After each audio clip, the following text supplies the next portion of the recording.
नांदेडच्या शासकीय रुग्णालयामध्ये धक्कादायक प्रकार, लहान मुलांच्या आयसीयू वॉर्डमध्ये आढळलं झुरळ। व्हिडिओ सोशल मीडियावर व्हायरल। लहान मुलं आणि अर्भकांच्या आरोग्य सुरक्षेवर यामुळे प्रश्नचिन्ह। वसई विरारमधील चाळ माफियांच्या जाहिरातीचा आता लोकल ट्रेनमध्ये हैदोस, तर लोकलच्या डब्यात सर्वत्र जाहिरातीचे फलक चिकटवून घर घेऊ इच्छिणाऱ्या सर्वसामान्य नागरिकांची फसवणूक सुरू। रेल्वे प्रशासनाने कारवाई करण्याची नागरिकांची मागणी। चिपळूणच्या तिवरे गावातील व्याघ्रांबरी देवीच्या जत्रेला सुरुवात, तर मोठ्या संख्येने भाविक या ठिकाणी उपस्थित। या उत्सवाला 300 वर्षांची वृक्षांना विशेष महत्त्व देणारी परंपरा। मालवण चिवला या बीचवर पर्यटनासाठी आलेल्या कोल्हापूरच्या 4 तरुणांनी मच्छीमारांचे मासे चोरले। माहिती मिळताच चोरट्या पर्यटकांना स्थानिकांनी दिला मालवणी प्रसाद। मारहाणीनंतर तरुणांनी माशांचे पैसे दिले।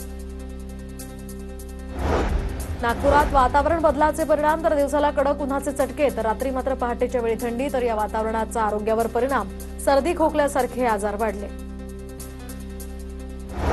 वाशिममध्ये सोयाबीनला दर नाही, शेतकरी उदासीन, त्यामुळे उन्हाळी पेरणी घटली। तर 9 मार्चपर्यंत जिल्ह्यात केवळ 79% पेरणी।